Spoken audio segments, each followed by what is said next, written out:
Merci au service culture de Woluwe Saint-Lambert de nous accueillir ce soir.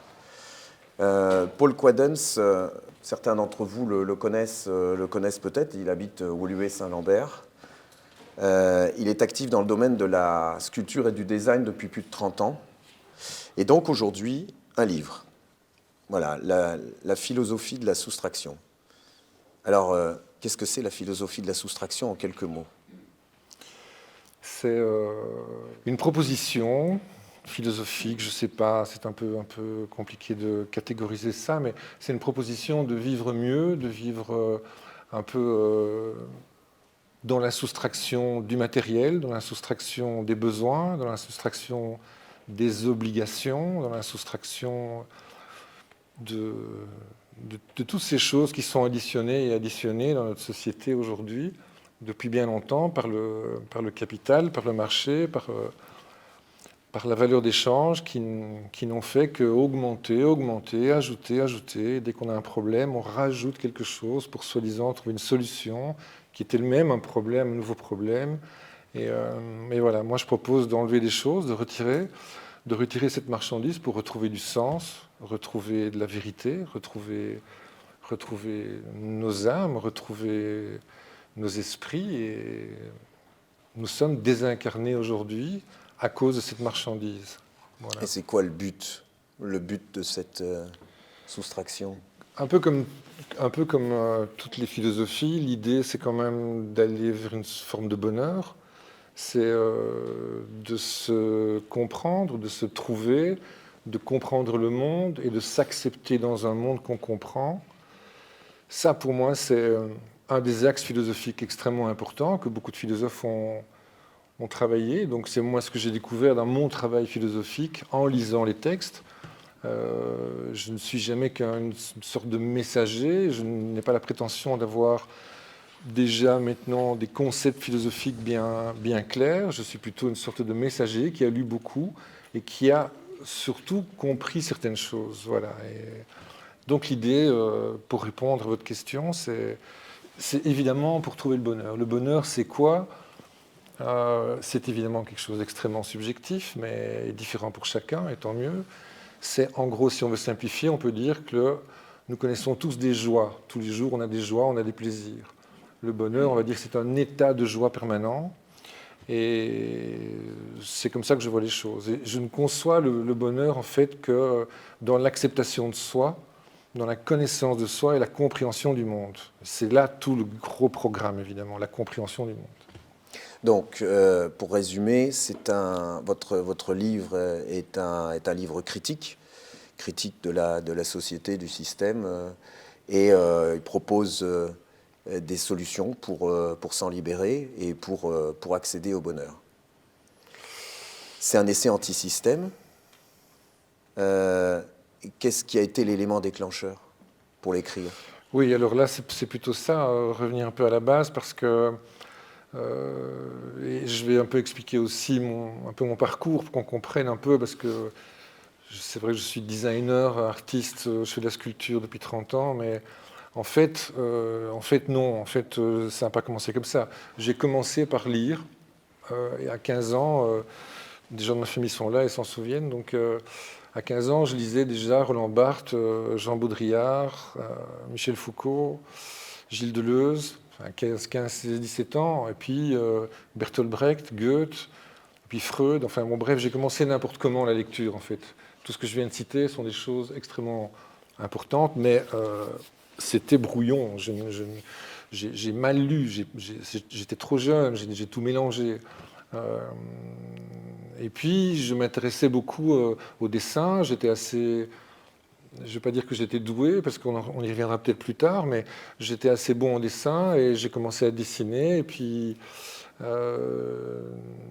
tout en faisant de la carrosserie. Donc, j'étais carrossier, je réparais des voitures pour gagner ma vie. Et le midi, je mangeais mon sandwich en dessinant des chaises. Et puis, j'ai commencé le design comme ça, et ça a marché. J'ai continué à faire du design, ça a bien marché pendant de longues années, et puis ça continue encore aujourd'hui. Mais mon intellect n'était pas suffisamment encore satisfait, c'est-à-dire que le design par rapport à la carrosserie, c'était déjà une avancée importante. au niveau créatif. Mais il manquait encore quelque chose. Je continue à lire, il a fallu que je fasse quelque chose. Et pour répondre à une question qui n'est pas encore posée, mais je vais quand même je la devine maintenant, mon travail de sculpteur ou designer n'est pas un travail narcissique qui est, comme peut-être pas mal de mes petits camarades dans ce domaine-là, l'envie de faire des choses facilement, pour être connu, pour gagner de l'argent, pour bien vivre, etc. Non, moi j'ai depuis le début, depuis mon premier jour, depuis mon premier objet, j'ai toujours eu un concept, une démarche si on veut. Depuis mon étagère à CD qui était toute simple avec des petits axes en métal, j'allais vers la soustraction, je faisais le minimum. Je suis devenu une sorte de minimaliste, bien que je n'aime pas les courants.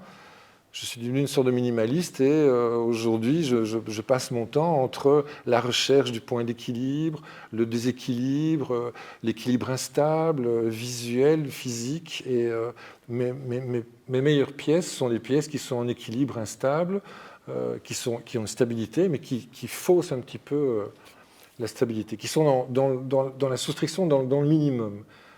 Évidemment, avec une sculpture de 4 mètres de haut, même si je fais un silex, je peux faire passer certains messages, mais je ne peux pas expliquer des choses aussi complexes que ce que j'arrive à expliquer dans un bouquin. Donc il a fallu passer à l'écriture. Mais vous parlez, enfin c'est un essai anti-système, il y a quand même une petite contradiction avec ce que vous êtes. Vos pièces ne sont pas données. Vous les vendez à des collectionneurs, des gens qui additionnent. Hein, c'est le but d'une collection. Donc, est-ce qu'il n'y a pas une contradiction avec ce que vous êtes? Oui, bien sûr. Oui. Mais non, il n'y a pas de contradiction. C'est évident, un petit peu comme je viens de le dire. En sculpture, par exemple, pour l'instant, je fais des silex, les flints, comme celui qui se trouve, je l'ai dit là, sur le boulevard de la Woluwe, un peu plus loin. Donc, c'est quoi un silex? C'est le premier outil de l'homme. C'est rappeler, essayer que les gens se souviennent de là où on vient exactement, comment l'homme a ramassé une pierre un jour, une deuxième, il les a entrechoquées et ça a créé une arête qui lui a permis de découper une corde, de peut-être tuer un animal, de couper une plante, d'éplucher un fruit, je ne sais pas. Et donc, ce premier outil de l'homme, moi je le remonte, je le magnifie, je l'agrandis. Et j'en fais une sculpture, mais qui n'est pas une sculpture esthétisante, qui est une sculpture plutôt réelle, mais pas non plus hyper réaliste, quelque chose de stylisé sans l'être. Et donc j'essaie de faire passer un message, en fait. Maintenant, que ce soit des sculptures qui coûtent cher, ça c'est une évidence, mais en fait elles sont gratuites, parce que tout le monde ici, personne n'en a acheté une, enfin si, mais voilà, le spectacle est offert, en fait. Donc non, c'est plutôt presque une œuvre, je dirais, oui, populaire, sociale, tout ce qu'on veut. Le bouquin, c'est pareil. Hein, dans un livre, il y a énormément, et ça coûte relativement peu pour s'enrichir beaucoup. Donc, contradiction, tant mieux. Vive les contradictions, et vive les désaccords, et vive la discussion, pour citer Socrate. Voilà. Alors, pour revenir à la société de la marchandise, parce que vous faites une critique de la société de la marchandise, c'est quoi la société de la marchandise? Vous l'appelez aussi système, marché, etc. Et d'où est-ce que ça vient?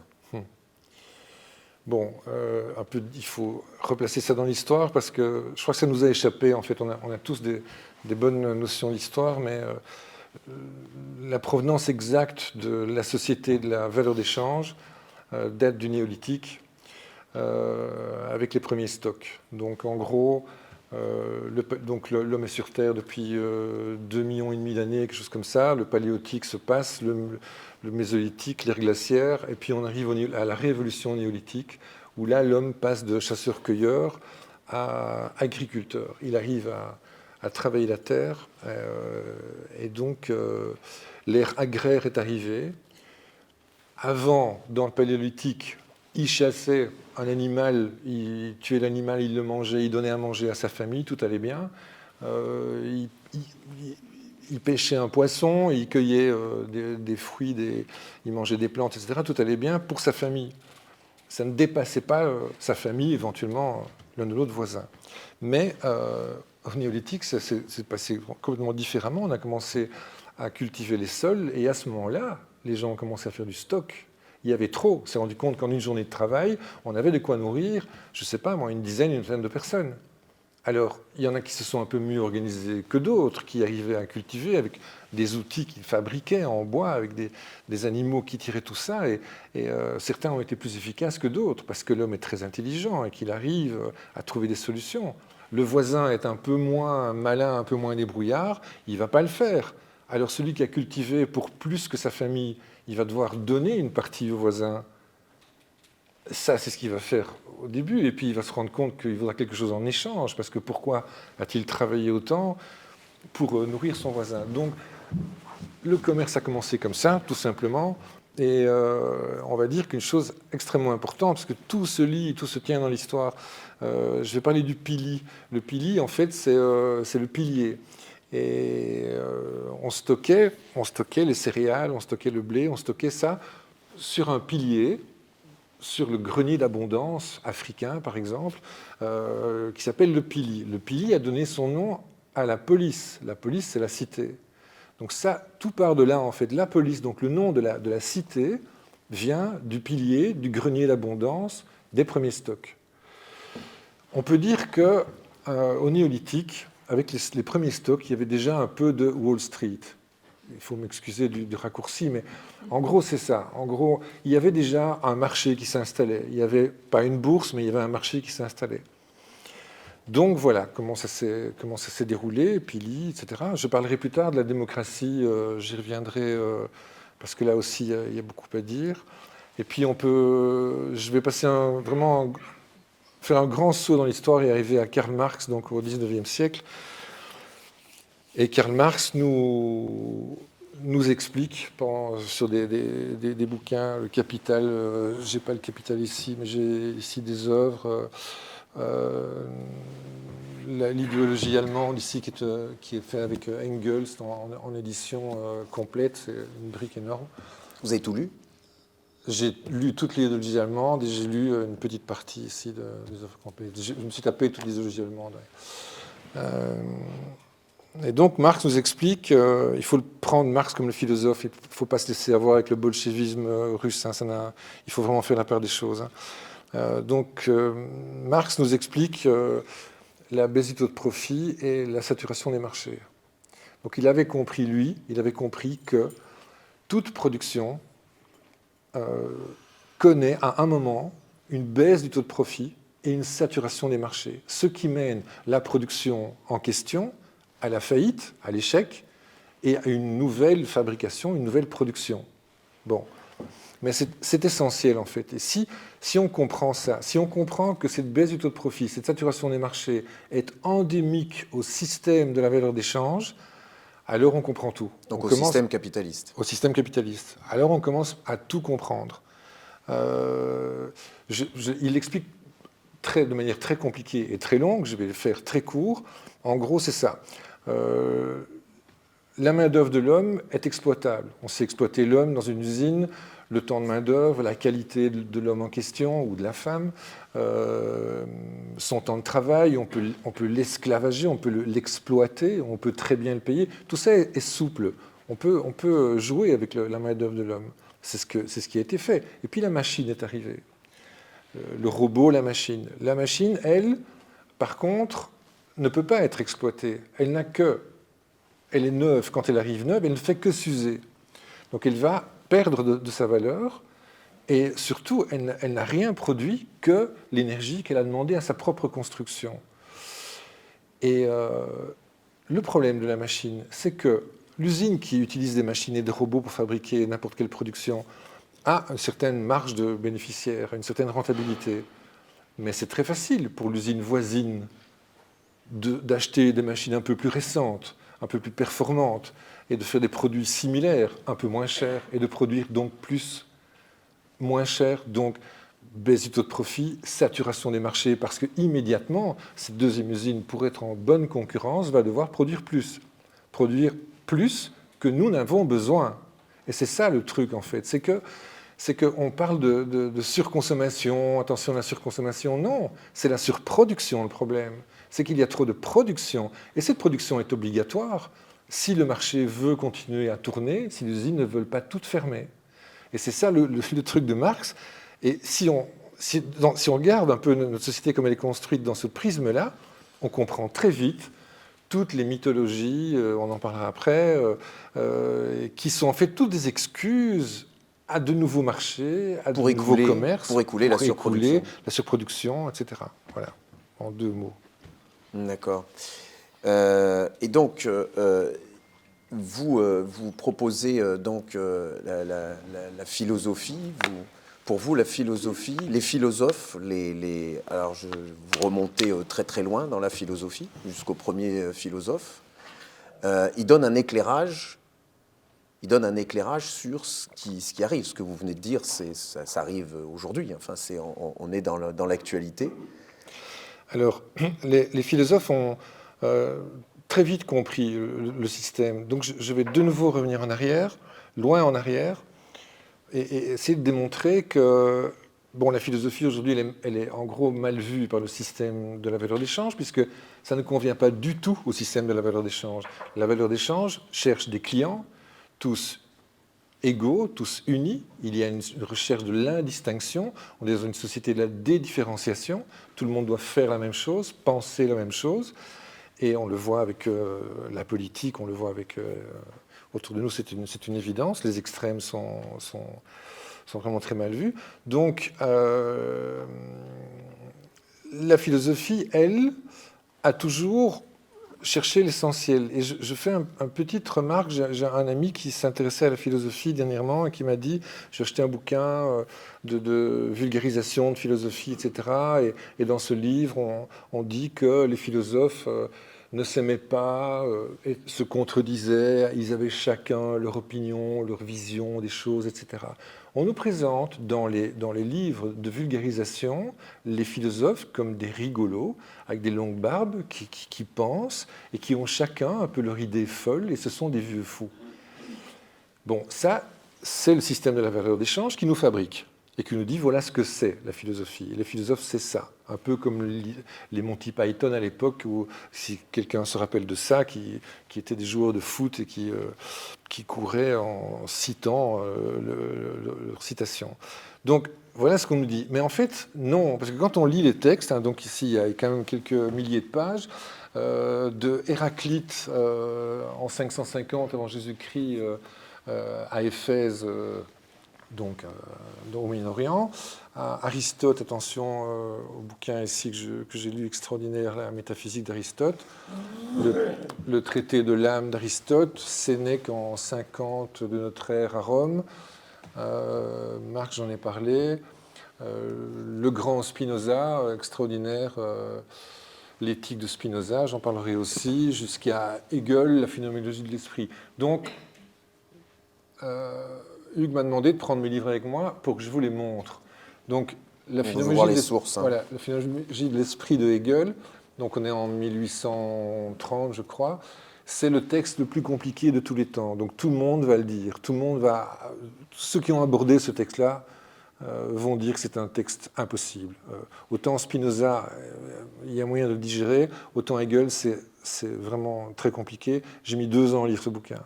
Donc c'est 900 pages. J'ai mis 2 ans à le lire et je vais le relire. C'est-à-dire qu'un jour, je le reprendrai, je recommencerai. C'est un bouquin extraordinaire. C'est la conscience. Il nous parle de notre conscience, la dialectique de Hegel qui est connue. C'est la conscience et tout est là en fait. Et en fait, en gros, quand j'ai commencé à écrire, j'étais en pleine dans cette phénoménologie et je l'ai terminé et ça m'a nourri encore pour terminer mon bouquin. Bon, mais là, je suis parti un peu... Donc, les philosophes, qu'est-ce qu'ils racontent ? Donc, les philosophes... alors, la philosophie, déjà, est arrivée à un moment incroyable de l'histoire. Les premiers philosophes, Héraclite, Parménide en Grèce et Empédocle en Sicile. Les tout premiers, 550 avant Jésus-Christ, sont arrivés curieusement. Lui, il est de Éphèse, Héraclite, et Éphèse, c'est l'Asie mineure. Donc c'est l'ancienne Turquie, en fait. C'est la Lydie, ça s'appelait la Lydie. Et là, nous avions un roi, j'oublie son nom, mais c'est terrible, je n'arrive pas. Aliat. Aliat. Aliat. A-L-Y-A-T-T-E. Donc le roi Aliade de Lydie, lui, a pressé la première pièce de monnaie. Donc la première pièce de monnaie date de 600, allez, moins 610, quelque chose comme ça, en Lydie, par le roi Aliade. A succédé au roi Aliade Crésus, qui est quelqu'un d'assez connu quand même, hein, riche comme Crésus. Crésus était riche et c'est lui qui a le premier dit « l'argent fait le bonheur ». Donc pour lui, l'argent est extraordinaire. Il faut dire qu'à l'époque, dans cette région, il y avait qu'à se baisser, il y avait des ressources incroyables dans les sols, il y avait de l'argent, il y avait de l'or, il y avait tout ce qu'on voulait. Donc voilà. Alors l'argent est arrivé à cette période-là, 610, 550 par là, au moment où Héraclite est arrivé un peu après. Il a commencé à faire de la philo. Donc, la philo n'est pas née un beau jour comme ça d'un savant fou qui a regardé un arbre et qui a commencé à philosopher. Non, la philosophie est arrivée parce qu'il y avait une nécessité, il y avait un besoin. Les gens étaient perdus, ils ne savaient plus ce qui leur arrivait. L'argent est arrivé, mais l'argent a modifié la société, toutes les sociétés. Et pas en bien, je veux dire, pas en bien, enfin en bien pour certains, pour les riches, oui, mais en mal pour les autres. Donc il y avait un besoin de compréhension du monde. Il y avait un besoin de compréhension, et on le voit dans les textes d'Héraclite, si je prends quelques exemples, il doit vraiment remettre complètement la notion de l'être dans le cosmos et dans l'univers et sur Terre. Il doit vraiment nous donner la conscience de notre existence et de ce que nous sommes et de ce qu'est le monde. Donc ça, c'est pour l'histoire de la philo, et la philo a continué depuis ce moment-là. Et moi, j'arrive, pour reprendre mon ami et la philosophie, j'arrive à tirer un fil que tous les philosophes partagent en fait. Le fil essentiel, c'est la totalité. Les philosophes sont dans la globalité. Il n'y en a pas un qui va traiter un petit problème d'un petit détail de la vie, de notre vie à nous, à notre époque. Jamais, ça n'existe pas. Ils ont tous une philosophie universelle, éternel, qui s'adresse au monde dans son ensemble. Héraclite, on le dit, c'est le philosophe du devenir. Quand il nous dit, par exemple, comme ça, au hasard, le soleil est à la taille de mon pied. Il est couché sur la plage, il a son pied, il a le soleil là, et il dit, le soleil est à la taille de mon pied. Bon, oui, ok, le soleil est à la taille de mon pied. Puis on réfléchit un petit peu, et surtout ne pas méditer, hein, c'est ce qu'on nous conseille dans les citations, pas méditer. Il faut vraiment, vraiment réfléchir, se dire, il y a en fait les vérités et il y a la vérité. C'est-à-dire qu'il y a la vérité de la taille du soleil, de la taille de mon pied, et il y a ma réalité. Ma réalité, c'est maintenant la taille du soleil par rapport à mon pied. C'est essentiel de comprendre ça. Alors, la société de la valeur d'échange n'est pas tout à fait d'accord avec cette façon de voir les choses, parce que la société de la valeur d'échange a plutôt tendance à nous dire le soleil est à la taille de ton pied, très bien, c'est ton opinion, tu penses ce que tu veux, chacun a son propre libre arbitre et on est libre de penser ce qu'on veut. Voilà ce que la société est en train de nous expliquer, me semble-t-il. Et ne nous met pas en perspective la vérité de la réelle taille du soleil et de la distance, etc. Ça, c'est Héraclite. Bon, il y en a tellement, c'est terrible. Héraclite disait déjà aussi, le refus de la connaissance n'est pas la conséquence de la foi, il en est la condition.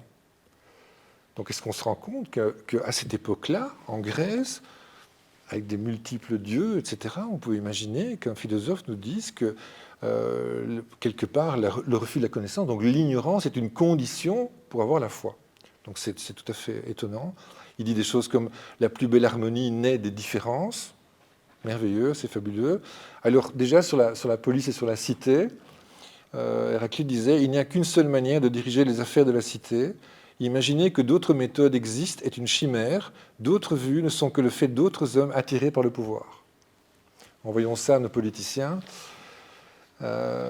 Donc voilà, c'est Héraclite. Je ne sais pas si je le passe tous en revue maintenant, mais en gros, oui, tant que j'y suis, avec... Encore un petit, un peu plus récent. Karl Marx. Oui, Marx, tout le monde a toujours dit que l'homme voulait faire société. Marx répond non, c'est faux, l'homme a toujours voulu défendre ses propres intérêts, ce qui l'a amené à faire société. Donc c'est aussi essentiel. On est toujours dans dans ce même esprit, en fait, cet esprit de totalité. Hegel nous dit la liberté absolue, parce qu'il y a un concept de liberté absolue et de savoir absolu chez Hegel qui est quelque chose de merveilleux. Donc la liberté absolue s'atteint à condition d'abandonner tous les dogmes, tous. Donc pour Hegel, la liberté est dans l'abandon des dogmes. Mais tous, pas que les dogmes religieux, évidemment, les dogmes, notre progressisme, le dogme politique, ce qu'on veut. Les phrases importantes de Hegel, c'est ne pas tenir compte de tout, c'est ne tenir compte de rien. Et là, je reviens avec une petite histoire qui raconte dans la phénoménologie. Il y a une petite fille qui nous présente une pomme. Et elle nous présente la pomme. Mais, je vais reprendre pour ne pas oublier, parce que c'est quand même bien écrit, mais elle ne nous présente pas la totalité de la pomme, évidemment. Et c'est ça le problème. Hegel nous offre une métaphore sur la vérité du monde, sur l'universalité des éléments de la nature, en nous proposant d'observer une jeune fille qui nous tend une pomme. Elle nous tend l'objet pomme et ne nous offre pas à comprendre l'ensemble riche et complet des éléments qui ont conçu cette pomme, éléments sans lesquels la pomme n'existerait pas, ni rien de ce qui nous entoure et rien de ce qui nous constitue. En nous présentant l'objet pomme, elle ne nous présente pas la branche, l'arbre de la forêt, la terre, l'air, le soleil, la pluie et les saisons qui ont créé cette pomme. Ne pas tenir compte de tout, c'est ne tenir compte de rien. J'avais dit ça à un psychologue que je voyais à un moment donné, justement en pleine période Covid. Revenons à cette période Covid si on veut. Et je lui disais, ne pas tenir compte de tout, c'est ne tenir compte de rien. Il n'était pas d'accord avec moi. Je dis, mais c'est très bien que tu ne sois pas d'accord. C'est normal que tu ne sois pas d'accord. Mais je te laisse avec ça et réfléchis et tu verras. Tenir compte de tout, c'est impossible de tenir compte de tout. Enfin, non, pardon, la société de la valeur d'échange nous dit que c'est impossible de tenir compte de tout et qu'on ne doit surtout pas tenir compte de tout. Nous, essayons de tenir compte de tout et nous verrons à quel point nous aurons compris les choses. À voir son petit truc à soi, évidemment, on ne comprend rien.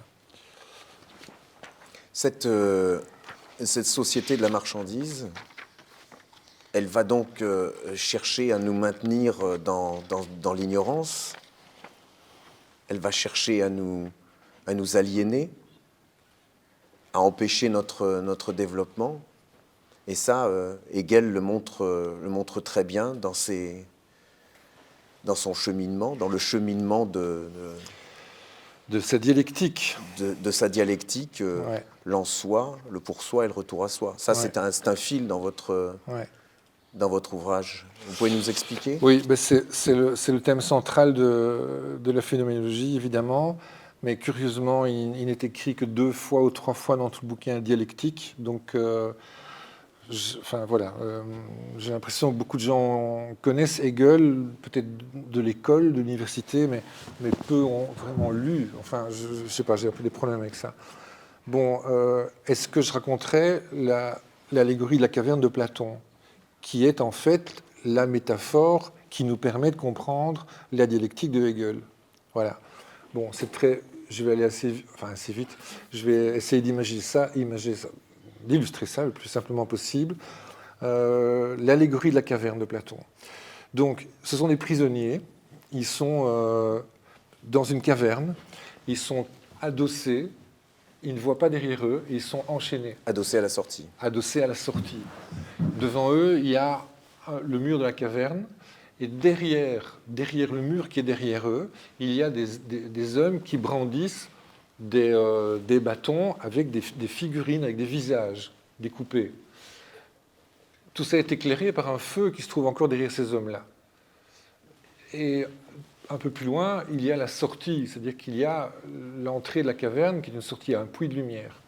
Donc les hommes enchaînés ne voient que les ombres la projection des ombres portées sur le mur devant eux. Donc ils ne savent pas qu'il y a des hommes, ils ne savent pas qu'il y a des figurines, ils ne savent pas qu'il y a du feu, ils ne savent pas qu'il y a une sortie, ils ne savent pas qu'il existe quelque chose dehors. Ils ne savent pas qu'il y a un extérieur. Donc voilà dans quel truc ils sont pris. L'un d'entre eux, et ce sera, j'espère, chacun de nous, l'un d'entre eux n'y croit pas, n'est pas bien, a la curiosité, veut s'échapper. l'un d'entre eux décide de briser ses chaînes et d'essayer de comprendre ce qui lui arrive. Alors, il a les chaînes comme ça, il arrive à se défaire, et puis il se lève, il se retourne, il voit tout le spectacle, il voit tous ces hommes avec les figurines, et il voit le feu derrière. Et il décide donc de sortir de la caverne, mais il doit se battre parce qu'il doit affronter les hommes qui l'empêchent de sortir, qui sont comme des gardiens, on va dire. Et puis il y a le feu derrière, qui est aussi un obstacle, et puis il y a le soleil qui pénètre dans le puits de lumière, qui l'aveugle, et il doit monter, il n'y a pas d'échelle, donc il doit monter, grimper, et arriver à l'extérieur. Je ne sais pas si certains d'entre vous ont vu... on m'a souvent parlé de Matrix, mais je ne crois pas avoir vu ce film en fait. Mais surtout THX de George Lucas, qui est un film qui illustre un peu ça. Et quand il arrive à l'extérieur, qu'est-ce qu'il fait? Il vient rechercher ses amis. Donc ça, c'est le retour à soi de Hegel. Donc il était dans l'en-soi, complètement coincé avec ses chaînes. Il est accédé au pour-soi, qui est la prise de conscience de lui et du monde autour de lui. Et puis, il est sorti de là, il est sorti de la caverne, il s'est évadé. Et le retour à soi, c'est l'accord avec soi, c'est l'accord avec sa vie. Je reviens un peu juste après avec ça, enfin je termine la petite histoire. Et il revient sauver ses amis, les déchaîner, et tout le monde peut s'en aller. Donc voilà, voilà l'allégorie de la caverne. Je trouve ça une histoire magnifique. Platon, 400-450 avant Jésus-Christ, qui lui a écrit Socrate. Le vrai philosophe, c'est Socrate en fait. Mais Socrate n'écrivait rien. Socrate s'exprimait dans l'agora des échanges. Et notamment par sa maïeutique. Si on a le temps, j'en parlerai. Donc, Hegel, là-dessus, c'est moi qui fais le lien entre les deux, hein, c'est pas Hegel qui fait le lien avec Platon, c'est moi qui le fais. L'en-soi, c'est vraiment, on peut comparer l'en-soi, on va dire, à peu près à l'état dans lequel nous sommes tous dans notre société de la consommation, c'est-à-dire on est dans l'enfance, en fait, on ne pense qu'à soi, on est tourné sur soi et on ne pense égoïstement qu'à nous, à notre vie, à notre entourage, à notre bonheur, à nos plaisirs, etc. On est dépendant aussi, on est dans un état de dépendance. Voilà, dans un état un état de dépendance par rapport à la famille, par rapport aux parents, par rapport... oui, à notre famille. On a du mal à sortir de notre famille, on va dire. On reste un peu coincé là-dedans. Et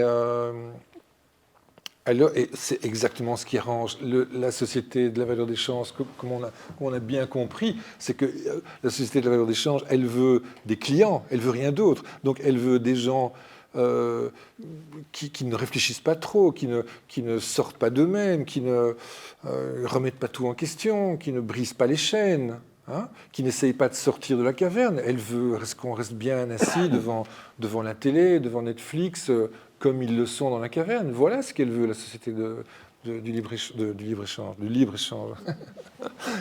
De la valeur d'échange. Oui. Et donc, il y a le deuxième stage, je vais me lever pour le montrer, il y a le pour soi. Donc, autant dans l'en-soi, on est vraiment sur soi, on regarde son nombril et on espère que tout va bien autour de nous, autant le pour soi, c'est le moment où on arrive à sortir de soi. Donc, on doit faire vraiment l'effort de sortir de soi, de sa carapace, et de se regarder. Tout le monde que l'on voit derrière soi, on ne le voyait pas quand on était dans l'en-soi. Maintenant, je le vois. Je vois des choses que je ne voyais pas tout à l'heure. Le pour soi, c'est arriver à se regarder, à prendre conscience de soi dans le monde, et donc de prendre conscience de ce monde. C'est un exercice qui n'est pas du tout évident, et peu y arrivent. Et alors, le retour à soi après sera, comme on l'a probablement compris, le moment où la cassure de l'en-soi vers le pour-soi qui était nécessaire est acceptée et on retourne en accord avec son enfance, ou son état d'en-soi, parce que ce n'est pas exactement l'enfance, ce serait trop facile. Ces stades près de 1000 pages, et franchement, je vous lirai une page, je dois le lire 4 fois. Donc, ce n'est pas... On a tendance à vouloir simplifier les choses, mais en fait, ce n'est pas simple. Et c'est ça qui est beau dans ce livre-là, c'est que Ce n'est pas l'enfance, l'âge adulte et la raison, etc. Ça n'a rien à voir avec ça. Et en même temps, c'est ça. Donc voilà, il faut accepter ça. Il faut accepter qu'il y a une complexité dans la complexité. La réalité, c'est qu'on connaît plusieurs fois dans sa vie les 3 stades ou les 2 premiers stades et qu'on revient au premier stade sans même s'en être aperçu. On va retomber dans des habitudes de l'en-soi alors qu'on a déjà accédé au pour-soi. On revient en arrière. C'est ça toute la complexité de ce merveilleux livre. Et je trouve ça extrêmement bien illustré par l'allégorie de la caverne de Platon. Voilà. Ça, c'est pour Hegel et Platon. Donc, est-ce que vous avez des exemples, parce que bon, dans votre livre, vous prenez des exemples de la vie, par exemple, quand vous parliez de rester attaché à l'enfance ou à ce qu'on a connu, par exemple, l'éducation, vous avez quelque chose sur un chapitre sur la mauvaise éducation. Voilà. Donc Qu'est-ce que c'est que la mauvaise éducation? Ouais, je vais quand même parler de une ou deux petites choses. La mauvaise éducation. Donc, j'estime que nous souffrons d'une mauvaise éducation. Attention, il ne faut pas en vouloir aux parents. Ce n'est pas ce que je veux dire. Je veux dire que les parents non plus ne savent pas en fait comment faire. Ils sont désemparés et c'est pas pour rien. Et il me semble que vous avez des enfants assez jeunes. Comment faire autrement en travaillant dans cette société tous les jours? On est obligé quelque part de céder aux caprices, de céder aux jouets, de céder aux fêtes de Noël et autres. Évidemment, on est contraint. Mais qui nous pousse à faire ça? Il n'y a aucune réalité à nous pousser à faire ça, absolument rien. Même le sapin? Oui, c'est ça, mais le sapin, on discute du sapin, on voit d'où ça vient? D'où vient le sapin de Noël? Le sapin de Noël, il vient d'Allemagne, il vient de la forêt noire. Et le petit sapin de Noël, au départ, c'était un sapin qui mourait en hiver, et les gens devaient aller déterrer un sapin et le mettre dans leur jardin et bien s'en occuper, et être sûr qu'il ait de l'eau, qu'il ne gèle pas, etc. Donc ça, c'est les Allemands qui ont commencé à sauver leur sapin, à la période évidemment de Noël, en plein hiver, et voilà ce que c'est le sapin de Noël, et voilà ce que c'est devenu aujourd'hui. Hein, donc je voyais l'autre jour, au Carrefour là-bas à Crénem, un conteneur rempli de sapins qui n'ont pas été vendus juste après les fêtes, et servez-vous à donner, alors qu'ils étaient à 30 € 5 jours avant. Mais un conteneur rempli. Donc bon, merci l'écologie, merci les forêts, etc. Donc, mauvaise éducation. Mauvaise éducation, c'est vraiment prenons les goûts et les couleurs. Voilà, on a tous, je répète, la société de la marchandise nous incite à avoir des goûts, à aimer certaines choses et ne pas aimer d'autres choses. Nourriture, n'importe, voyage, vêtements, couleurs, ce qu'on veut. Quelle est ta couleur préférée, etc. Quand on gratte un petit peu, on a tous un ami qui est allergique aux huîtres, aux fruits de mer. On a tous ça. Et puis, chemin faisant, les années passent, etc. Il goûte une huître, et ça va, il n'est pas trop allergique. Pour finir, il a goûté, c'est même bon. Puis il va en prendre une deuxième et une troisième. Et peut-être à 50 ou 60 ans, il va découvrir quelque chose qu'il n'a jamais osé faire, parce qu'il n'en avait pas la connaissance, ou parce qu'il en avait peur, tout simplement. Cette peur, elle vient d'où? Elle vient de l'éducation, évidemment. Pourquoi? On a peur des araignées, on a peur des souris. La plupart des femmes ont peur des souris, des femmes, enfin des hommes aussi, ou des araignées. Est-ce qu'un cheval a peur d'une araignée ou d'une souris? Évidemment que non. Oui, il peut avoir peur. Si la souris le surprend, oui, peut-être, mais pas au point où nous pouvons en avoir peur, à monter sur des chaises, etc. Donc le cheval n'a pas peur de la souris ni de l'araignée parce que le cheval est lié à l'universel. Le cheval est un résultat de l'universel et il se nourrit de la terre qu'il rend à la terre, et c'est un cycle permanent, le cheval, tous les animaux sauvages, et donc il ne peut pas avoir peur d'une souris ou d'une araignée. Par contre, il a sa peur universelle à lui, qui est sa survie.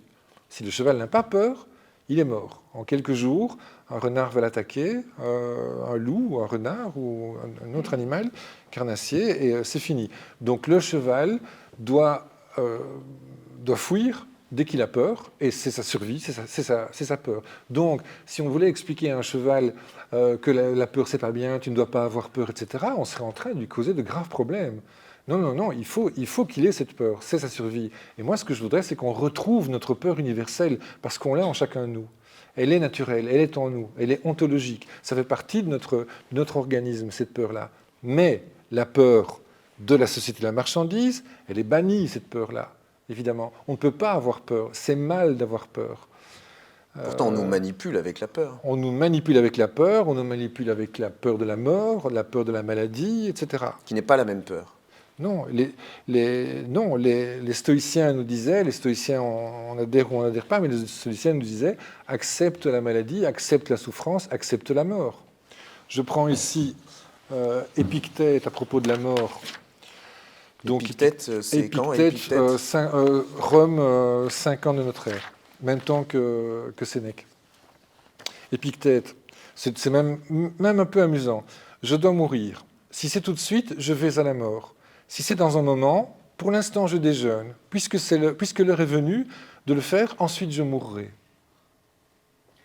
Donc voilà, il va d'abord terminer son déjeuner et puis il ira mourir. Voilà. Il accepte, c'est évidemment métaphorique, mais il accepte la mort. Et je dirais que ça nous est impossible aujourd'hui d'accepter ça. Parce que la société de la valeur d'échange nous l'interdit.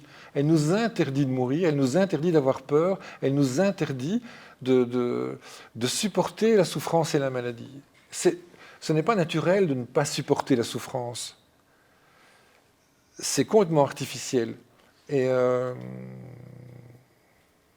voilà, en gros, pour ça, on l'a vu à l'époque du Covid, la peur de la mort était brandie partout. On avait tous très peur. On avait peur pour nos parents, pour nos amis, etc. C'est une maladie qui a fait évidemment beaucoup de dégâts, mais cette peur de la mort n'était-elle pas un petit peu exagérée? Enfin, la manière dont c'était présenté, je veux dire. D'autres sociétés, africaines par exemple, ont une relation à la mort complètement différente de la nôtre. C'est bien les Occidentaux qui sont très peureux avec ça, quoi. Les besoins. Oui, alors les besoins, je dis que le besoin est un concept. Karl Marx disait on a quelques besoins, oui, de se vêtir, de manger, de dormir et de procréer. Voilà nos besoins. Et tout le reste, c'est du fantasme. Tout le reste, ce sont des chimères. Tout le reste, c'est n'importe quoi. Ce n'est pas des besoins. C'est du récit. C'est du désir, c'est ce qu'on veut, mais ce ne sont pas des besoins. Alors, par rapport aux besoins, il y a un concept de Spinoza qui est fabuleux.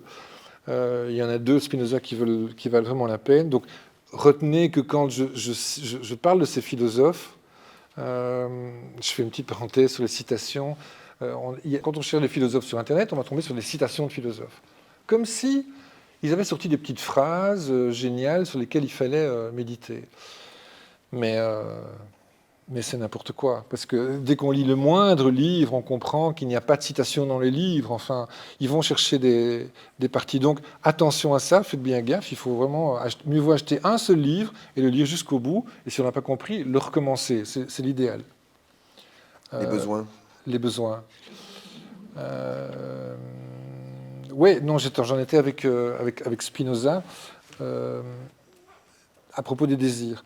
Donc, pour Spinoza, il y a deux concepts centraux. Il y a le déterminisme et puis il y a les affections.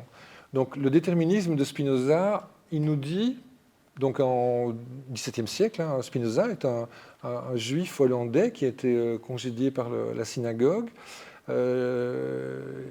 La plupart de ces philosophes, Héraclite est mort couché sur la plage, il s'est recouvert de sable pensant que ça allait le sécher, le réchauffer, il en est mort, étouffé.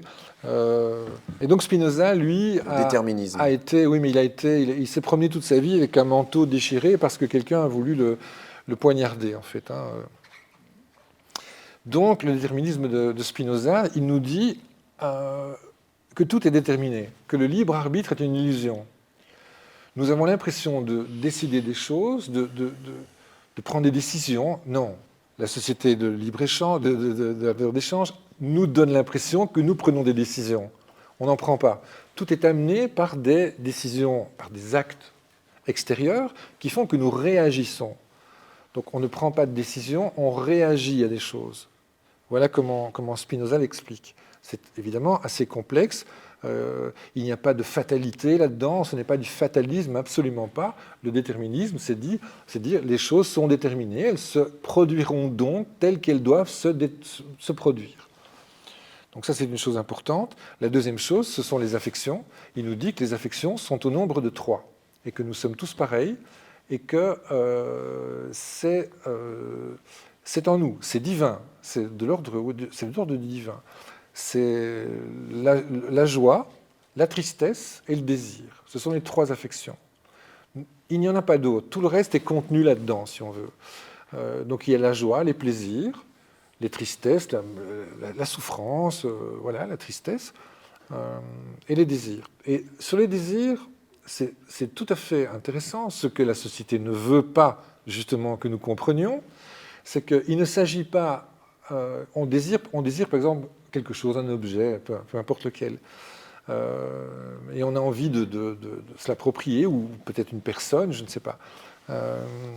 Eh bien, Spinoza nous dit non, ce n'est pas l'objet que nous convoitons, c'est l'activation du désir que nous devons animer, que nous devons activer. Nous devons activer notre désir, quoi qu'il arrive, mais l'objet convoité n'y est pour rien. Ce serait cet objet-là, ça peut être celui-là. C'est un prétexte. C'est l'activation du désir. On le voit très bien, et je le vois très bien parmi mes collectionneurs, qui sont des collectionneurs d'art, qui ont généralement des quantités importantes des pièces qu'ils collectionnent. On a bien compris avec eux, en discutant après 5 minutes, on a compris que l'idée était le prochain objet, la prochaine sculpture, la prochaine toile, etc. Donc c'est ça l'idée, c'est l'activation du désir. Ce qui est important là-dedans, si on laisse tout ça comme ça, on se dit « Ah oui, d'accord, oui, il n'a pas tort, très bien ». Si on ne fait pas le travail philosophique derrière, on reste là. Et on se dit « Ok, c'est très bien, on ferme nos affaires, on rentre chez nous ». Mais si on réfléchit et qu'on se dit « Ah, c'est l'activation du désir », mais alors je peux contrôler ça. Ça se contrôle. L'activation d'un désir. Si je sais que j'ai l'activation du désir en moi, et que quelque part, le désir va me faire du mal parce que je vais souffrir de ne pas obtenir ce que je voudrais, évidemment. Donc je vais peut-être travailler ou tu vois, me rendre malheureux de ne pas obtenir ce que je veux. Mais c'est quoi qui me rend malheureux? C'est la non-obtention de mon désir. Si j'arrive à savoir que c'est mon désir qui doit être activé, je peux le contrôler. Donc ça, ce sont des choses vraiment essentielles qui vont, une fois de plus, à l'inverse, en contradiction totale avec ce que la société nous propose. Elle nous propose le contraire, acheter ça, ça, ça, et encore ça, et encore ça, et encore ça. Et voilà, et tout le reste avec. Et c'est la possession qui compte dans la société de la réification.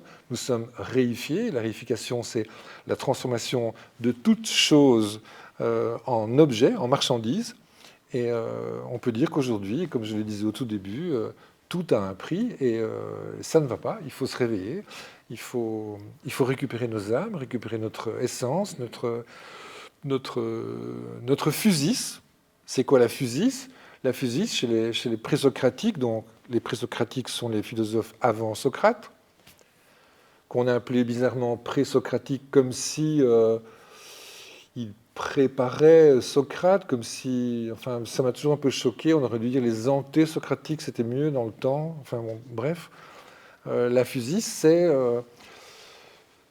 physique vient de physique, en fait. C'est le devenir, c'est le corps en devenir, c'est le mouvement en devenir. C'est ça, la physis.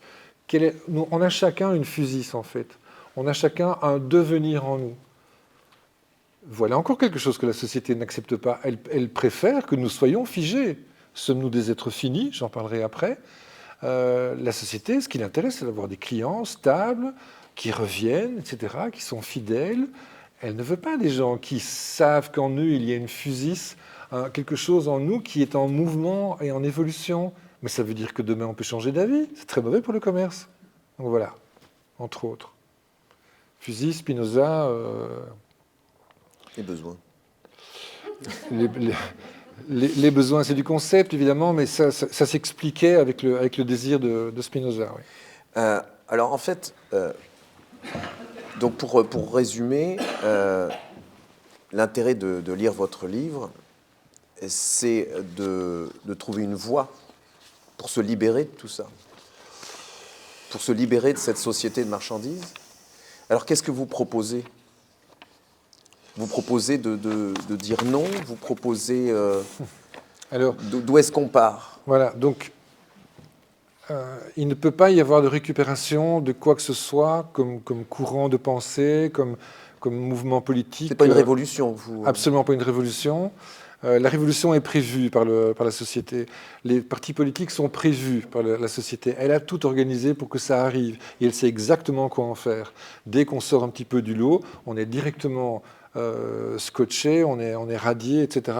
Et dès qu'on fait un parti politique, on va être traité d'extrême gauche ou d'extrême droite. Je ne fais partie d'aucun parti politique et je n'ai aucune idée politique. Je pense qu'on a compris. La politique étant la gestion de la ville, pour moi, étymologiquement, et c'est ça qui doit être fait, et rien d'autre. Donc oui, la société est tout à fait contraire à ça. Ce que je propose, c'est une recherche personnelle, c'est-à-dire nous n'avons que nous, en fait. Nous devons absolument utiliser notre temps à comprendre le monde. Ce n'est pas possible autrement. Il faut absolument le faire. Ce travail doit être fait. On nous empêche de le faire. On est carrément les mains et les pieds liés, un peu comme dans la caverne de Platon. Et alors que les librairies sont là, alors qu'il y a des bouquins faciles. Mais on n'a pas le temps. Non, on n'a pas le temps. On a le temps, mais on nous a bouché notre temps, on nous a occupé notre temps, évidemment. Dans la société de la soustraction, tout doit disparaître, c'est-à-dire, je l'ai écrit ici. On solde. Non, mais sérieusement, dans la soustraction, nous réduisons de moitié les vols aériens, les transports maritimes, tous les véhicules électriques, les réseaux sociaux, les missions dans l'espace, les guerres, les déforestations, la publicité, les grands magasins, les médias subventionnés, etc., etc., etc. Si on applique ça à soi-même déjà, on n'est pas obligé de subir tout ça. On n'est pas obligé d'allumer la télé. Mais attention, ne pas allumer la télé, ce n'est pas ne pas la regarder, parce qu'on sait qu'elle est là. Donc inconsciemment, on a ça en nous. Donc attention, de nouveau, Hegel, tout est dans tout, c'est extrêmement compliqué. Mais les vacances quand même. Alors les vacances, elles datent de quand les vacances Du travail. Oui, ben voilà, les congés payés, donc les années 70. Avant ça, les vacances... pas évident, hein, c'est vraiment devenu une institution et une obligation. Hein. C'est plus une question de besoin. Le besoin, quand le capital n'en peut plus, il le transforme en obligation. Donc, on est obligé de partir en vacances, en fait. Hein. Les gens qui ont un travail, salariés, etc., qui ont des horaires, et qui ont des enfants et tout ça, sont quasi obligés de partir en vacances. Mais oui, mais non, en fait. Pas de vacances, parce que dans la société de la soustraction, notre travail ne sera plus un travail, mais un plaisir. J'ai la chance de faire un travail qui n'est pas un travail, mais un plaisir, et donc je ne pars pas en vacances, je ne prends jamais un avion, je ne prends pas le train. Et voilà, je ne suis pas quelqu'un de spécialement écologique, mais naturellement, tout ça se fait, en fait. Hein. Je suis pour l'apprentissage, le retour de l'apprentissage, donc, et contre les métiers, en fait, et contre l'université et l'école. En gros, ça va peut-être un peu loin ce que je dis là, mais l'école et l'université, on désapprend, là. On désapprend. Je n'ai pas fait d'études. Mon fils n'a pas fait d'études. Plein de ces philosophes n'ont pas fait d'études. Les études nous désapprennent, c'est sûr et certain. Je suis le premier à vouloir parler avec un prof de philo du LB. Avec plaisir, on va parler de Hegel. Franchement, qu'on passe une heure ensemble, on va s'amuser. Donc, je suis pour le retour à l'apprentissage. Je suis pour l'homme à tout faire. Je suis pour pouvoir faire un peu de tout. Que l'on sache faire un peu de menuiserie, un peu de cuisine, recoudre un pantalon, s'occuper d'un animal, marcher, courir. C'est un petit peu le contraire aujourd'hui. On apprend des choses de plus en plus pointues, non ? On est de plus en plus cloisonné, les métiers sont de plus en plus précis, mais c'est normal. Qu'est-ce que veut la société ? Des clients, évidemment. Donc, il nous faut un chirurgien dentaire hyper spécialisé qui va devoir, en sortant de son cabinet, acheter tout ce qu'il ne peut pas faire lui-même. acheter, passer son temps, partir en voyage, etc. De tout ce qu'il ne peut pas faire lui-même. Quelqu'un qui est un homme à tout faire, qui sait tout faire, on va dire un bon bricoleur, ben, il n'appelle pas un plombier, je sais qu'il y en a ici, il n'appelle pas un électricien, il n'appelle pas un charpentier, il n'appelle pas un cuisinier, il fait tout lui-même. Et voilà, retrouver la société, pas la société, la communauté de liberté et quitter cette société. Voilà ce que je propose. Quitter cette société, mais comment est-ce qu'on fait concrètement? Qu'est-ce que vous proposez dans si je le propose livre? quelque Vivre chose en ermite oui, mais c'est ça. Mais alors là, on tombe dans l'excès inverse. Évidemment, c'est absolument pas ça. Nous n'avons que nous et on est capable de ne pas être victime de l'agression de la marchandise qu'on subit tous les jours. Et simplement en la comprenant, en sachant où elle se trouve. Et elle se trouve partout, puisque tout a un prix. Si on arrive à comprendre ça, on arrive à se dire, les transports, pour finir, oui, mais quoi, les trottinettes électriques, qu'est-ce que ça a d'écologique, en fait? Donc ça veut dire se poser des questions. Se poser des questions sur tout, évidemment, et essayer de retrouver nos sens. Tout remettre en question, même. C'est-à-dire avoir une curiosité, être éveillé, c'est-à-dire ne pas être d'accord, ne pas être un vieux ronchon qui râle sur tout, mais être quelqu'un qui, naturellement, n'est pas d'accord. Moi, j'ai commencé mon bouquin avec le début des mesures Covid. J'ai trouvé assez rapidement que les mesures Covid étaient un tout petit peu exagérées, et surtout, elles étaient pareilles dans tous nos pays d'Europe et d'Occident, carrément. Donc j'ai eu un peu du mal avec ça, et j'avoue que j'ai même complètement décroché de ces mesures Covid, et ça a commencé comme ça, un peu par une révolte, on va dire. Hein. Bon, maintenant, je ne vais pas commencer à parler de la pandémie, il y en a une, et voilà, on ne souhaite pas que ça revienne, et il y a des gens qui en sont morts, et je ne discute absolument pas ça. Je ne suis pas vacciné, mais ça a été un peu aussi le début d'une forme de rébellion, évidemment. Hein. Et maintenant, il y a des guerres, donc les guerres, on en pense ce qu'on veut, j'en parlerai pas ce soir, mais voilà. Donc en fait, les philosophes sont les vrais rebelles? Non, ce sont les rebelles d'une société de la vérité d'échange, mais ce sont les vrais penseurs, ce sont les vrais hommes et les vraies femmes qui pensent par eux-mêmes, qui réfléchissent et qui cherchent à comprendre comment fonctionne ce monde. Oui, donc oui, l'intelligence n'est pas dédiée à certaines personnes, l'intelligence est accessible à tous, il faut simplement un tout petit peu travailler, un tout petit peu se mettre à table et attaquer des vrais textes et des vrais bouquins. Donc au lieu d'aller regarder Netflix, lire des philosophes. Le cinéma n'existe plus, le cinéma a été complètement détruit. Moi, je suis d'une génération qui a connu le cinéma indépendant italien, le cinéma indépendant français, le cinéma indépendant américain, éventuellement allemand aussi, hein, Wim Wenders et autres. Tout ça est complètement terminé, ça a été balayé par l'industrie américaine du cinéma, qui ne fait que nous balancer la violence et la violence. Il n'y a absolument que ça. Il n'y a rien d'autre que de la violence dans le cinéma, en fait, aujourd'hui. C'est tout simple. Hein. Donc qu'on regarde une violence médiévale ou une violence dans les années 70, une violence contemporaine, ça reste la même violence. Et tout est faux, et tout est un mensonge. Je vais encore dire une dernière chose sur le cinéma, c'est qu'on nous ment, on nous a toujours menti. Il faut absolument faire la clarté sur les choses. Les sabres des gladiateurs étaient en bois. Donc les gladiateurs n'étaient absolument pas ceux Vous voulez dire des vrais gladiateurs, pas de ceux au cinéma? Pas ceux du cinéma. Donc les gladiateurs, c'est Spartacus avec Kirk Douglas dans les années 60. Et puis c'était, quelqu'un va m'aider, Gladiator de Ridley Scott, il n'y a pas tellement longtemps. Où là, on s'égorge, on s'entretue, il y a des lions qui rentrent dans l'arène, ils se font déchiqueter, etc. Tout ça est complètement faux. Renseignez-vous bien sur la vraie histoire des gladiateurs. Il faut un peu chercher, c'est pas si évident, mais quand même, il y a moyen de trouver. Les gladiateurs, c'était en fait des acteurs. Ça a commencé en Grèce et pas à Rome. Et ils étaient tellement bons, tellement forts, ils se battaient en rue, ça ramenait tellement de monde que Rome a décidé de les prendre et de construire des arènes autour de ça. Un peu comme le catch? Le catch copie les gladiateurs, mais le truc de base, c'est les gladiateurs.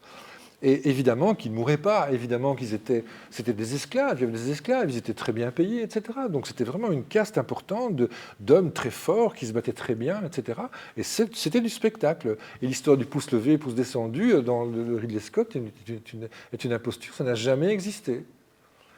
Donc voilà, ce sont des détails, mais le cinéma, c'est vraiment une catastrophe Donc on peut s'en de passer. destruction.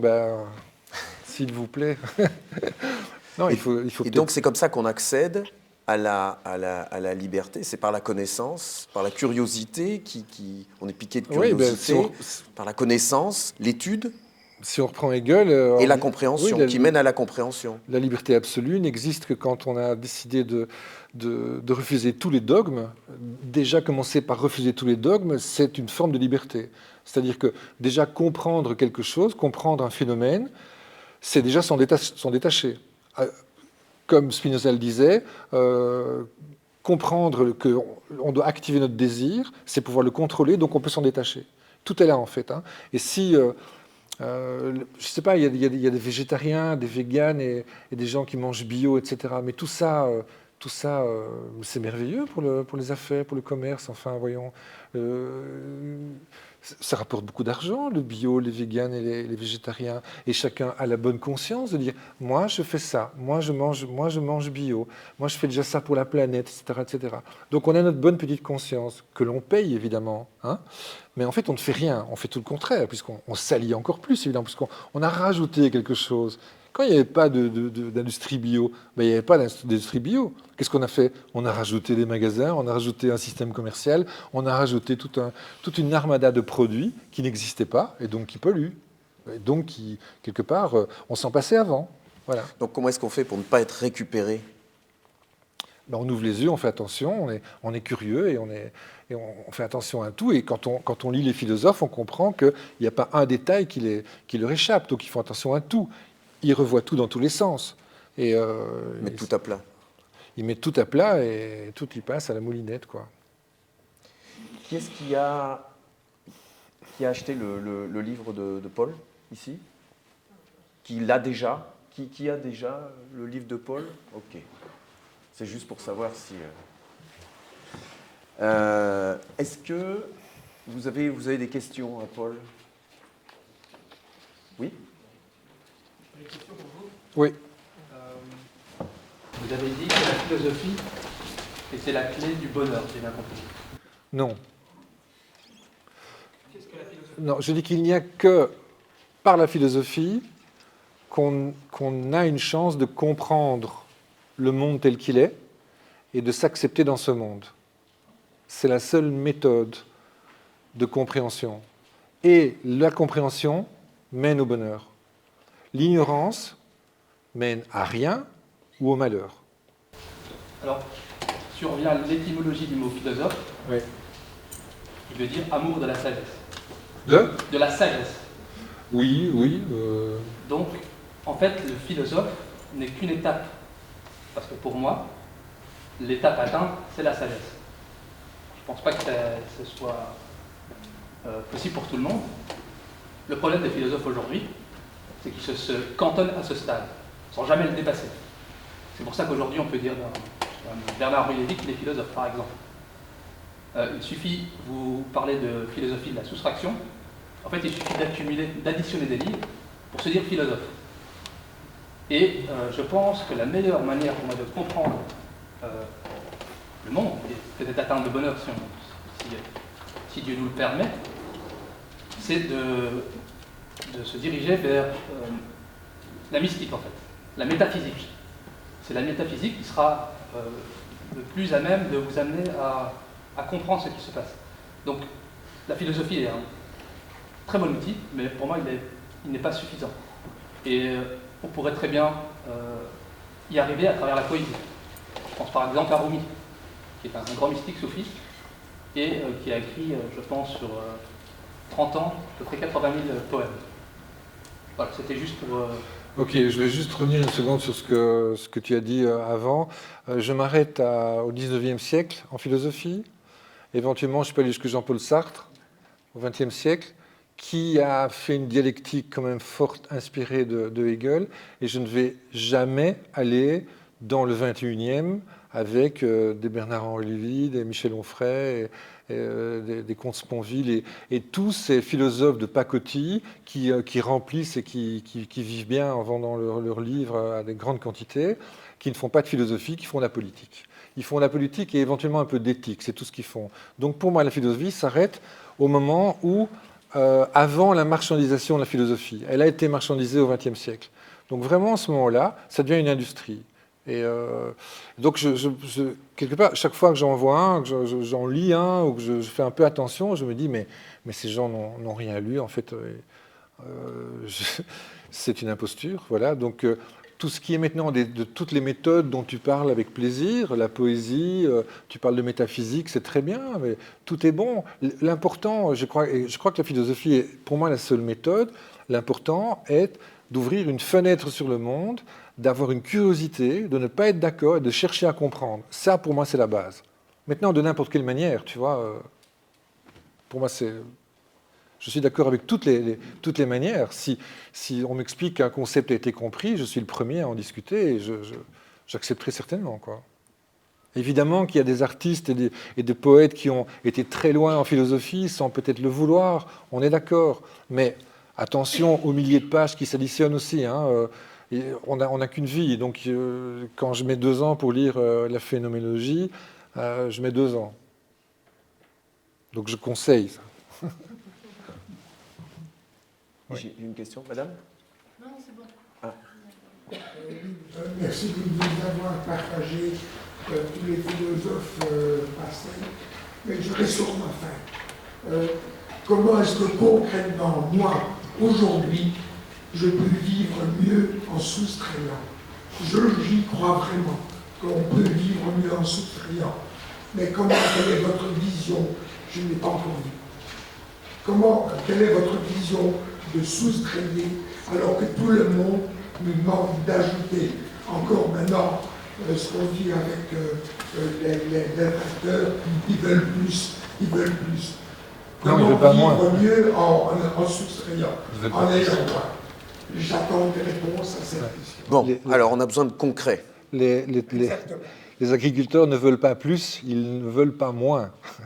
C'est ça la réalité de la révolte. Donc, ben oui, on nous propose d'additionner, on nous propose, mais vous le dites vous-même, on me propose et presque on m'oblige d'additionner des choses, mais il faut simplement fixer les limites de ce que l'on accepte, c'est tout. Il faut voir ce qu'on accepte dans l'addition. Et si vous faites le moindre effort de la prochaine addition, de la prochaine chose que l'on va vous obliger ou inciter à acheter ou à acquérir, posez-vous la question, est-ce que j'en ai vraiment besoin? Vous allez dire sans doute j'en ai besoin, oui, mais on a créé ce besoin, on l'a fabriqué ce besoin, au départ il n'y était pas. Donc il faut chercher en nous les raisons pour lesquelles on craque et on veut céder à la tentation de tous ces objets inutiles, à commencer par les jouets des enfants et des petits-enfants. Si on commence à bien éduquer vos petits-enfants sans doute, eh bien, sans jouets ou avec beaucoup moins de jouets, vous allez voir la révolution que c'est. Vous allez voir les beaux enfants que ça va devenir, évidemment. Donc, je ne sais pas si j'ai répondu, mais... Est-ce que là, vous dites c'est un quick fix, il faut réfléchir à ce qu'on peut enlever, etc. Ok, mais il semble quand même que vous ayez posé un préalable à tout ça. C'est l'étude, c'est de travailler, c'est de s'y mettre. Ouais, c'est pas comme ça. Non, c'est ça. Ce que je disais tout à l'heure avec les... C'est faire des efforts. Oui, avec les véganes et les végétariens, ils ont l'impression, en achetant du bio, de faire leur possible, de contribuer à la planète. Alors ils vont mettre des panneaux solaires et ils vont acheter un vélo électrique et ils vont avoir la conscience tranquille. C'est n'importe quoi. Ils n'ont fait que rajouter des choses alors qu'il n'y avait aucun besoin au départ, mais simplement on leur a offert la bonne conscience de le faire. Mais on ne leur a pas apporté la compréhension de ce qu'ils faisaient. Quand on sait que les panneaux solaires sont fabriqués en Chine, qu'ils arrivent par bateau, cargo, quand on sait que les éoliennes détruisent complètement nos campagnes, quand on sait que toutes ces voitures électriques vont terminer, les batteries vont terminer dans 10 ans seulement, elles seront toutes foutues dans des parcs à conteneurs avec ces acides, etc., et tous ces plastiques, quand on sait par exemple qu'une voiture moteur thermique embarque 20 kg de cuivre, Une voiture hybride embarque 40 kg de cuivre. Une foule électrique, 80 kg de cuivre. Le cuivre, il est dans le sol. Le cuivre, c'est limité. Hein, donc ce sont des terres rares, tout ça.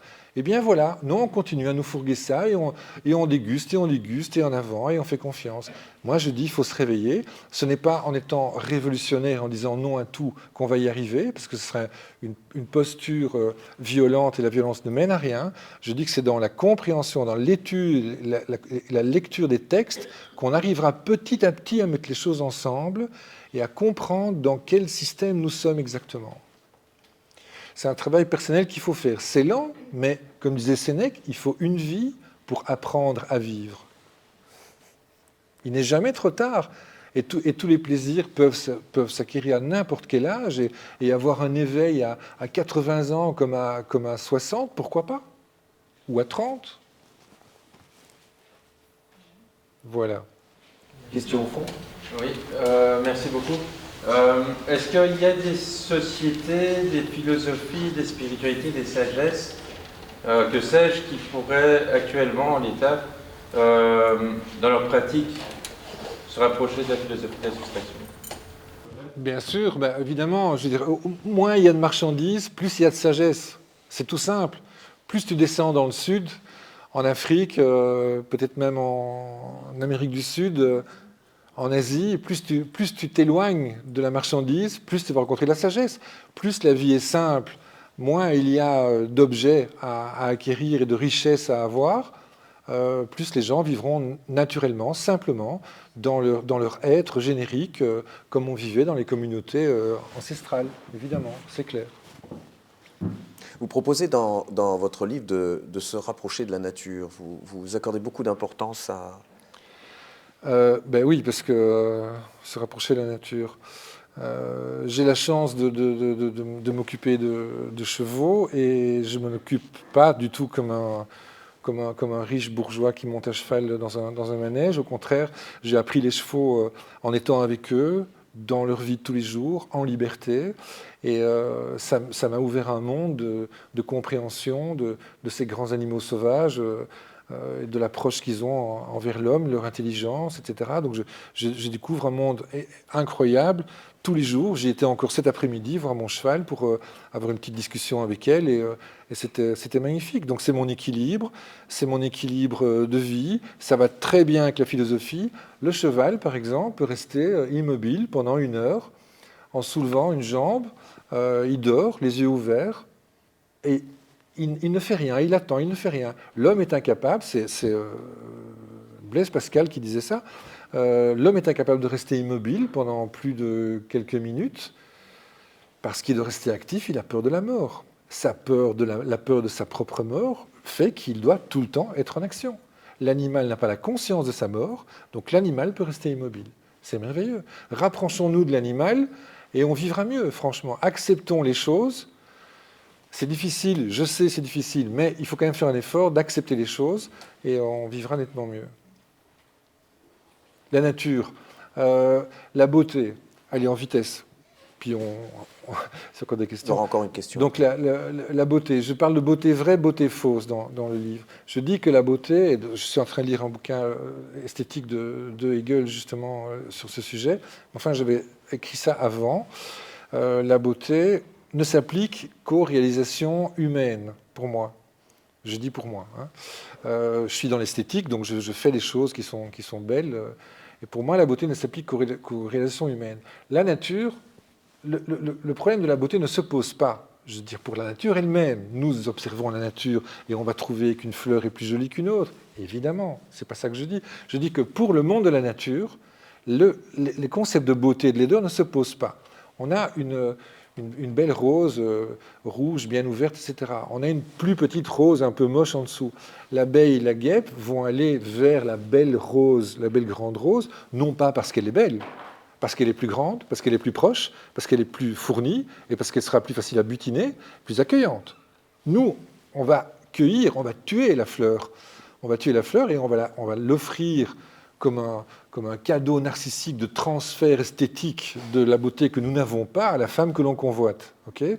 Ce sera le bouquet de fleurs, catastrophe. Eh bien non, là, jamais évidemment que l'abeille ne va tuer la fleur, ça c'est évident, mais jamais non plus qu'elle n'aura d'attirance pour son esthétique. C'est pareil pour les chevaux. Les chevaux, il y a des beaux chevaux, il y a des moins beaux chevaux pour nous, parce que nous avons notre culture de la beauté. Mais entre eux, les animaux n'ont pas ces valeurs-là. Ils ne les connaissent pas. C'est ça qui est merveilleux dans la nature, en fait. C'est ça qui fait qu'elle vit toujours, qu'elle fonctionne toujours aussi bien.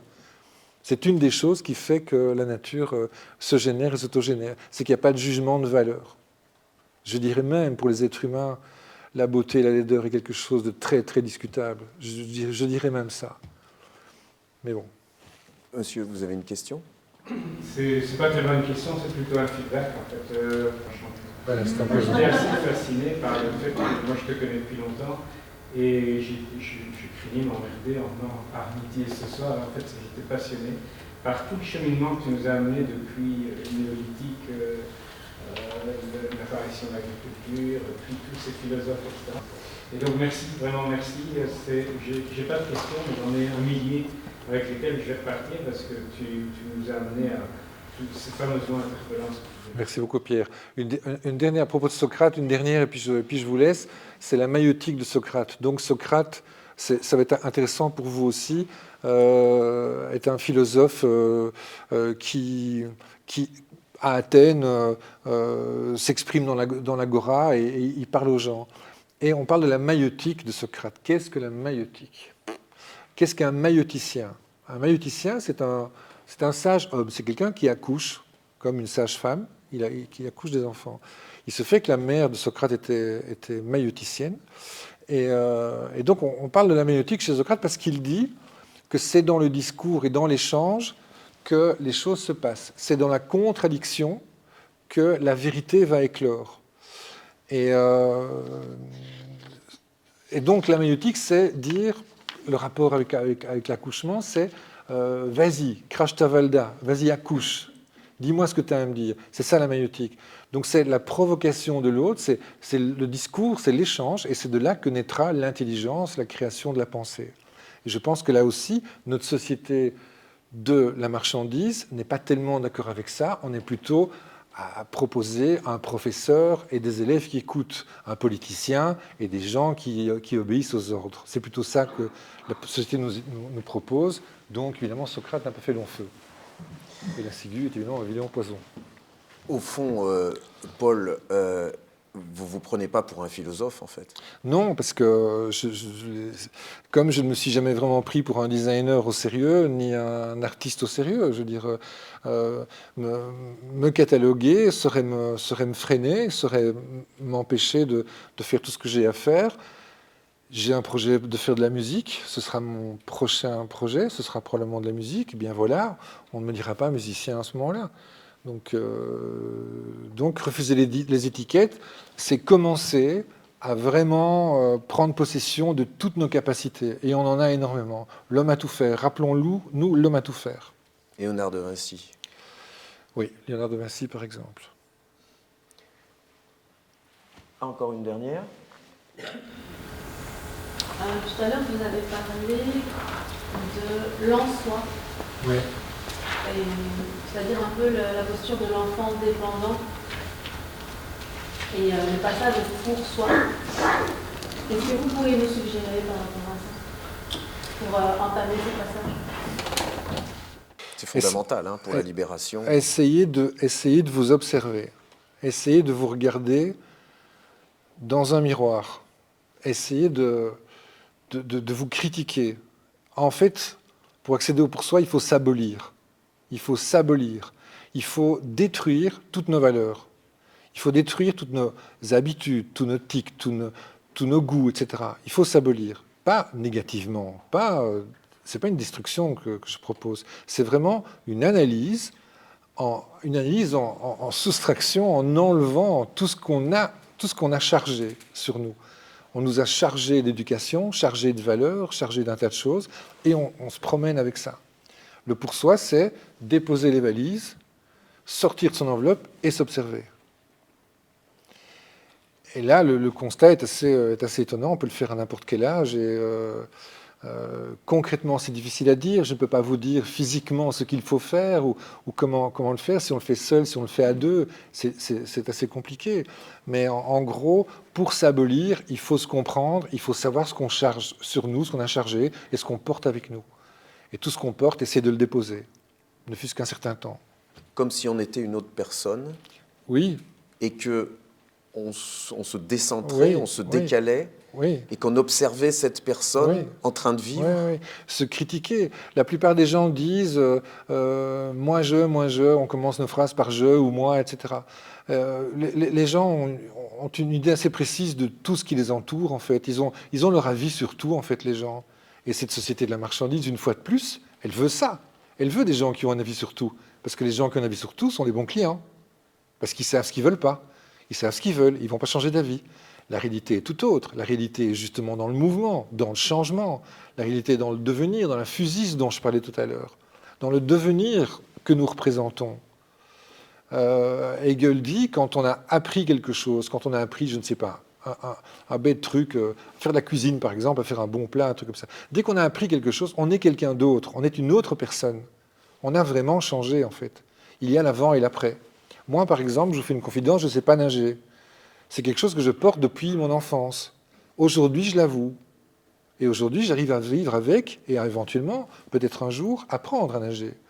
Mais ça m'arrivera. Mais jusqu'à présent, j'ai toujours eu du mal à l'expliquer et à le dire. Je me suis observé, je me suis critiqué et je me suis accepté et voilà. Merci pour ce coming out. Merci à vous. C'est pas un coming out. Voilà, je vous propose maintenant, pour celles et ceux qui ont envie d'acquérir le livre signé, dédicacé de Paul, qui va aller s'installer sur la table. En attendant, merci beaucoup, merci d'être venu et merci à Paul Calais.